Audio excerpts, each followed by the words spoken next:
स्नेहिल अभिवादन बच्चों। आज के इस वीडियो के माध्यम से हम हरिवंश राय द्वारा रचित निशा निमंत्रण नामक कविता, जिसका शीर्षक है निशा निमंत्रण, से काव्यांश उद्धृत हैं, उनका अध्ययन और अध्यापन करेंगे।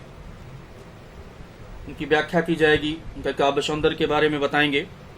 तो आइए हम देखते हैं कि कवि क्या कहना चाहता है, कवि अपने विचारों से किस प्रकार हमको बताना चाहता है कि हमारा जो मन है या जो आज के समय में कवि की सोच है वो किस प्रकार इस काव्यांश के माध्यम से हमें दर्शाती है। तो आइए सबसे पहले कविता सुनते हैं। कविता को पर बात की जाती है।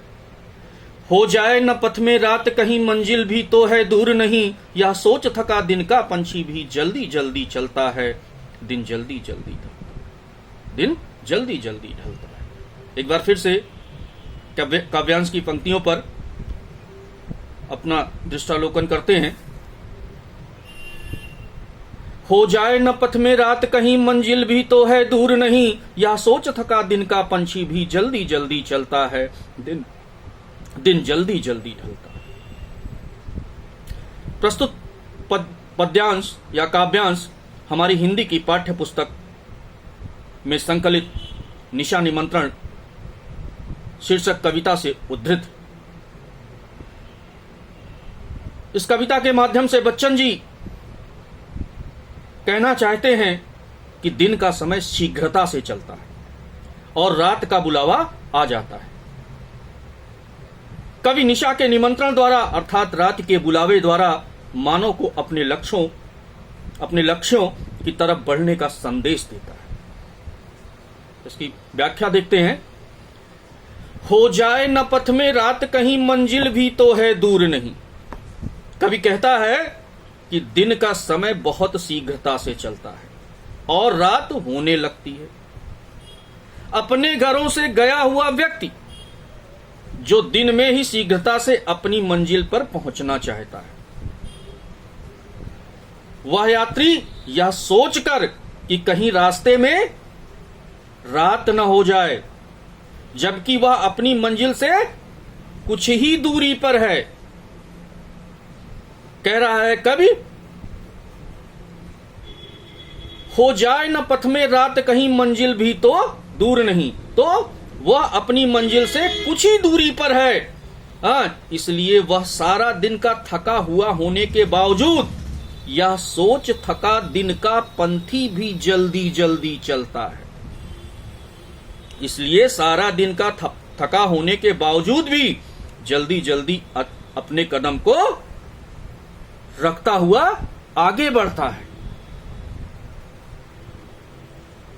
और वह जल्दी जल्दी इसलिए आगे बढ़ता है कि दिन भी शीघ्रता से ढल रहा है, अर्थात समाप्त हो रहा है। अर्थात कवि कहना चाहता है कि हर व्यक्ति यह चाहता है कि वह कठिनाइयों और माया के चक्कर में पड़ने से पहले अपने जीवन के लक्ष्य को प्राप्त कर सके और अपनी प्रसिद्धि पा सके। काव्यांश का सारांश यह है कि जिस प्रकार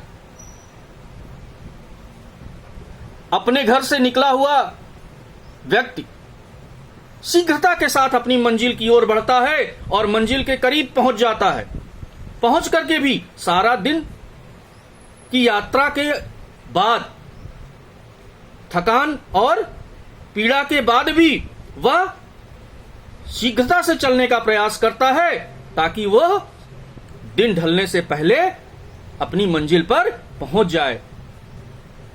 ठीक वैसे ही हर व्यक्ति चाहता है कठिनाइयों और माया के चक्कर में पड़ने से पहले अपने जीवन के लक्ष्य को प्राप्त कर सके और अपनी प्रसिद्धि पा सके। भाव पक्ष इसका देखते हैं। काव्य सौंदर्य के अंतर्गत कवि जीवन के लक्ष्य को प्राप्त करने के लिए विलंब न करने का संदेश देता है। भाव पक्ष के अंतर्गत कवि का यही आशय है कि जीवन के लक्ष्य को प्राप्त करने के लिए विलंब न करने का संदेश देता है। कला पक्ष में के अंतर्गत अर्थात शिल्प सौंदर्य में साधारण आम बोलचाल की साहित्यिक भाषा का प्रयोग हुआ है, सुंदर प्रयोग हुआ है। अनुप्रास एवं पुनरुक्त प्रकाश अलंकार है। तुकबंदी द्वारा गेयता का गुण काव्य में है और साधारण शब्दों में गंभीरता का संदेश कवि ने प्रवाहपूर्ण ढंग से दिया है। और काव्य रचना की कुछ विधियां होती हैं जो आपसे चर्चाएं हुई हैं इस पे, तो उसमें यह वर्णनात्मक पद्धति का सुंदर प्रयोग। तो आइए इससे कुछ काव्यांश आधारित प्रश्नों को भी देख लिया जाता है। क्या क्या प्रश्न बनने की संभावना है, आप भी प्रयास करिएगा और जो हम बता रहे हैं इसको आप देखिएगा, देख करके करने का प्रयास करिएगा। जैसे पहला, दिन जल्दी जल्दी ढलता है कि आवृत्ति से कविता के अर्थ में क्या विशेषता आई है।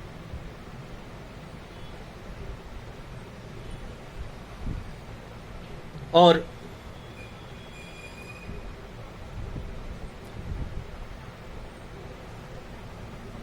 इसका काव्य सौंदर्य अगर पूछा जाए कि कविता का भाव पक्ष लिखिए और कला पक्ष लिखिए, तो भाव पक्ष के अंतर्गत जो आपको पहले अभी मैंने बताया कि काव्य का सारांश क्या है या कवि का विचार क्या है वो लिखना है। और कला पक्ष अगर पूछा जाता है कि शिल्प सौंदर्य लिखिए, तो शिल्प सौंदर्य में अभी जो हमने कला पक्ष के अंतर्गत बातें बताई हैं वो शिल्प सौंदर्य में लिखा जाएगा। ठीक है, आगे की पंक्तियां देखते हैं।